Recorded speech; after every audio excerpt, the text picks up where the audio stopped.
it's Deeney. Welcome to Deenz Reads, and today I'm starting another reading vlog. I will be reading The Fish by Joanne Stubbs. It's her debut novel. Not a very popular book that I've seen around, but my partner picked it up in a bookstore in Edinburgh. And I know I got 4 books and I was looking for something to read, so I was reading all the synopses, and this one spoke to me the most. It's about fish invading the earth in places they're not supposed to be, like upon dry land, but it's also a climate change book. It's in that genre that I'm really interested in, and I have a lot of books on my TBR that have to do with climate change and like the books showing the real life world we will be living in soon. So in that way it's pretty depressing, but it alternates between chapters between a different cast of characters around the world and how they are all navigating the changing climate. So I'm really liking it. I'm about 70 pages in. I meant to start this reading vlog in the beginning, but then I just decided to try out the first few pages last night and I really liked it. So honestly, good things happening here. Let me show you my bookmark. This is the bookmark I chose, and I'm on page 77. It's a short novel, so I think I should be able to get through it soon, but I'm really liking it. Look at how small these margins are though. I don't know if you can tell, but they're tiny. I've never seen, like, it's so close to the edge of the page. I just wish they made it a bit longer, but anyways, that's what I'm reading. We're about to go to a cafe and I'll check in later.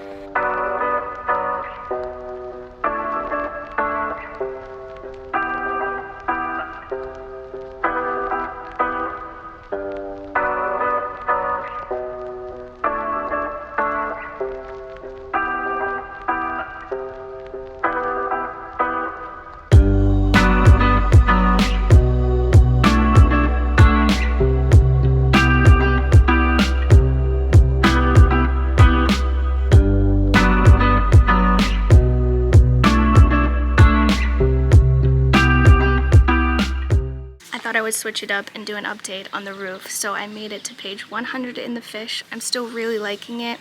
It follows 2 wives in England and one of their dads is Greek, so it's fun to read that here.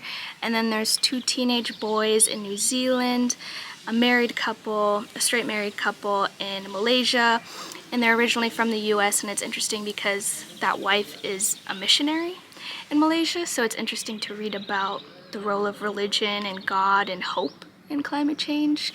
So I'm looking forward to reading more about that. But honestly, I really like the range of characters, and definitely I'm feeling like the front unputdownable. So I'm gonna read up here on the beautiful weather and I'll check in later.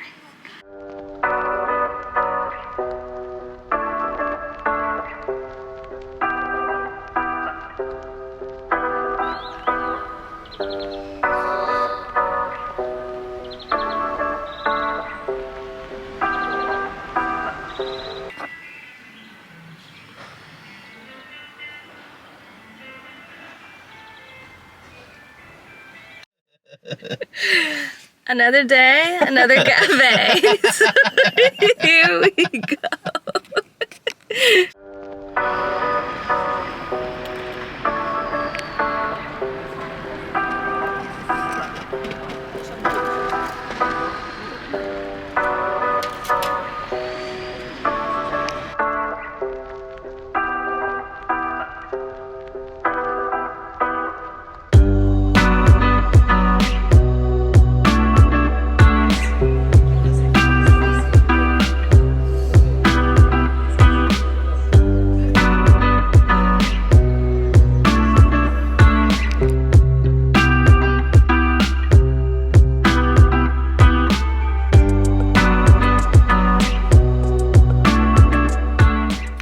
Page 200 of The Fish, which is really sad because I only have about 50 pages left and it's going by really fast, so I'm definitely gonna finish it today, which is sad because I'm really liking it. And like I've been saying, it follows an array of characters dealing with the changing climate. They've already dealt with a lot because there's been rising sea levels, towns that didn't used to be by the sea are now coastal towns, and in the beginning you see that starfish come upon the land at first, and they're like, okay. And then fish come upon the land and they learn how to walk, and that really freaks people out. And it brings about a lot of interesting things like conspiracy theories, Christians thinking the rapture is here, and other people just trying to find a new normal, which I think she uses that exactly, which reminds me a lot of COVID, and a lot of how people are reacting to this change, this disaster almost is very much like COVID, which is interesting to read about. I think it could be done a little bit more uniquely, but it's also realistic in that way because that is how people responded. So I am interested to see how it ends. I'm not sure. It doesn't feel like there's 50 pages left. Honestly, I could read this book if it was 700 pages.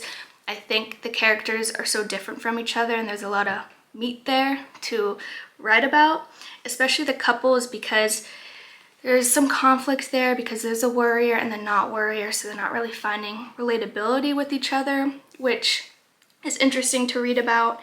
And I think if you want to get into climate change fiction like I have been wanting to, this is definitely a great starting place. And my plan for today is to finish this. And I'll see how it wraps up, see if it changes my rating. In my head right now it's 5 stars, but we'll see. So I'm gonna keep reading.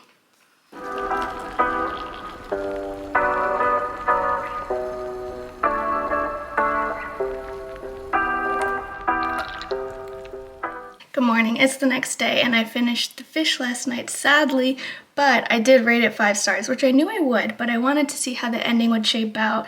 And honestly, the ending felt a little rushed. There was this huge climax and it felt a bit much for the last 50 pages, but that's okay. You know, it's her debut novel. I like the premise, I like the idea, I like the execution. Up until that point, a little bit, but I'm not gonna be too harsh about that because honestly, I support this and what she's doing, and when I looked on Goodreads, it only had 70 ratings, which is a crime, a huge crime. So I'm happy to be part of that little group of people who have read it, and honestly, if all of the themes that I've been talking about interest you, I definitely think you should pick it up.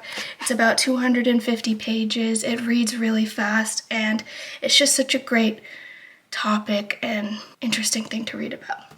So, speaking of the reviews, I did see one that said, it was a critique and it had said that it felt like an overlong novella, which kind of speaks to what I was feeling about how I wish it was longer. I didn't put it into those words, but I do get that. Honestly, still worth it, and I'm definitely going to follow her on Goodreads and see if she puts anything else out. So, thanks for watching.